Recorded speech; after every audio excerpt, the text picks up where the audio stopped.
The plan had worked for nearly 3 weeks. The remote monitoring station in Sector 7 had become their home, more spacious than Cade's shelter, with reliable heat and power systems. Vila had transformed one alcove into a growing area for edible moss she'd identified in the station's humidifier system, supplementing their rations with fresh nutrients.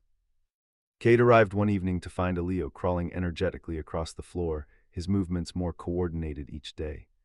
The infant's silvery filaments had grown into a fine, downy covering on his head, and his bioluminescent markings, similar to his mother's but in patterns of soft gold rather than purple, pulsed with excitement at seeing Cade. "He's been watching the door for an hour," Vila said, looking up from the environmental control panel she was repairing. Her technical skills had proven remarkably adaptable to human technology. Cade scooped up the infant, who chirped happily, "Miss me, little explorer." Their domestic rhythm felt so natural now that Cade sometimes forgot how precarious their situation remained, until the day everything collapsed. He was returning from the main settlement with supplies when he heard the commotion near the station's entrance. 2 security officers were confronting Vila, who stood protectively in front of the doorway, Elio clutched to her chest. "Step aside, alien," one officer demanded. "This is colony property."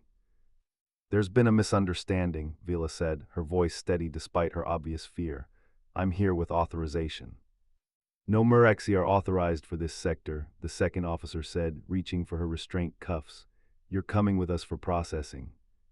Cade didn't hesitate. "Stand down," he called, striding forward. "She's here under my authority." The officers turned, surprise evident on their faces. "Technician Frost," the first one acknowledged. "This Murexi claims you've permitted her to occupy this station." "That's correct," Cade replied, positioning himself between Vila and the officers. "She's assisting with environmental adaptations. Her botanical expertise is valuable." "We have no record of such an arrangement," the officer countered, her expression hardening. "An unauthorized fraternization with aliens is a violation of colony protocols." "Then change the protocols," Cade snapped. "She and her child were starving while we hoard resources and expertise." A small crowd of maintenance workers had gathered now, drawn by the confrontation. Cade recognized several faces, people he'd worked alongside for months without ever really knowing them. "You've been harboring them," the second officer realized, "diverting colony supplies." "Sharing," Cade corrected, "and she's contributed more than she's taken. The efficiency improvements in this station's systems are her work." The standoff might have escalated further if not for an unexpected voice from the crowd.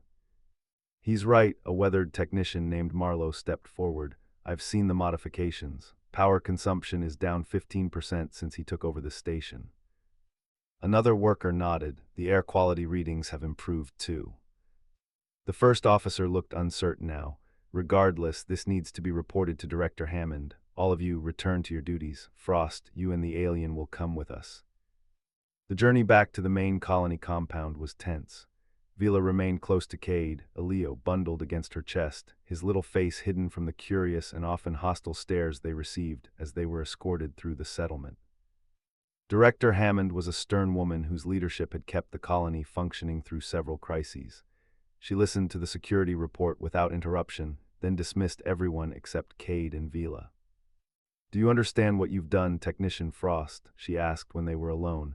"We have strict allocation policies for a reason." "With respect, Director, those policies are flawed," Cade replied.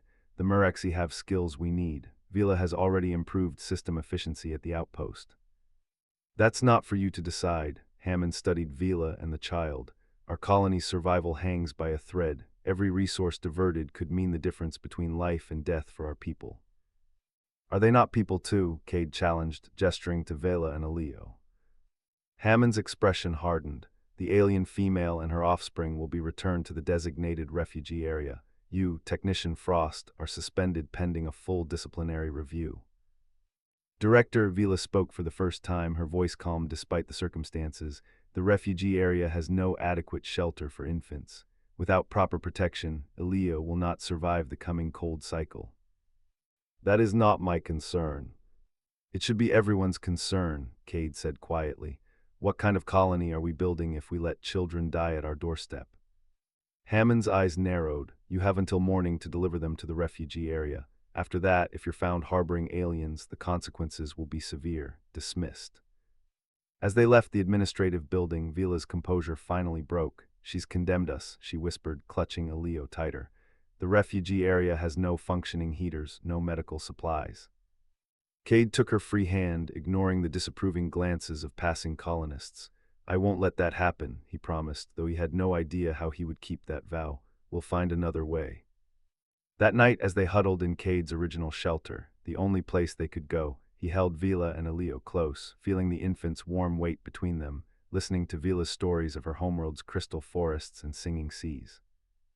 By morning, Cade had made his decision. He would not be returning Vila and Elio to a slow death in the refugee area. Whatever the cost, he would find another path for all of them.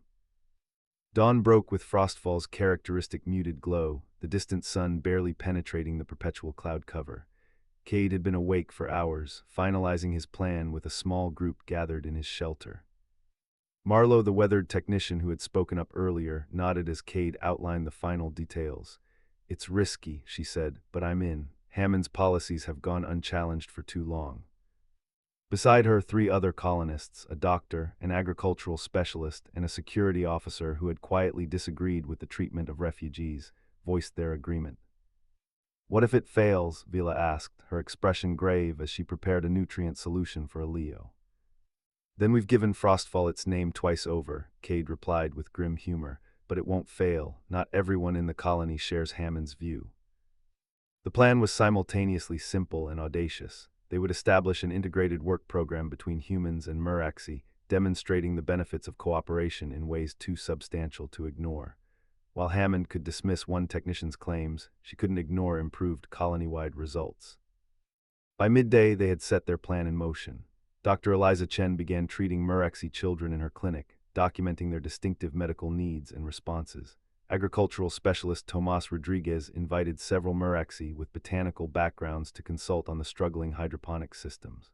Marlowe organized mixed human Muraxi repair teams to address persistent infrastructure problems. The results were immediate and compelling. Vila's knowledge of xenobotany helped identify why certain crops were failing under artificial light conditions. A Muraxi engineer spotted a critical flaw in the water reclamation system that had eluded human technicians for months. When Director Hammond summoned Cade that evening, he expected to face disciplinary action. Instead, he found her reviewing data reports with a troubled expression. "Explain this," she demanded, gesturing to her screen. "Hydroponics output up 17% in one day." "Integration," Cade replied simply.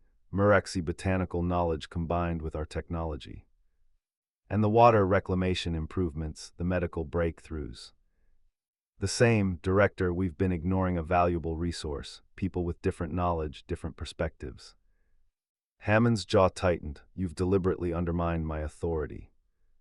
"I've demonstrated an alternative approach," Cade countered, "one that benefits everyone. The Colony Council needs to see these results."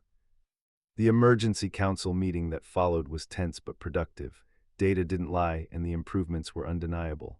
Hammond argued for caution, warning of dependence on alien expertise, but the majority of council members saw the practical benefits of cooperation. By unanimous vote, with Hammond abstaining, the council approved a 3-month trial integration program. Muraxi families would be relocated from the refugee area to proper housing. Mixed work teams would continue, with fair resource allocation for all participants.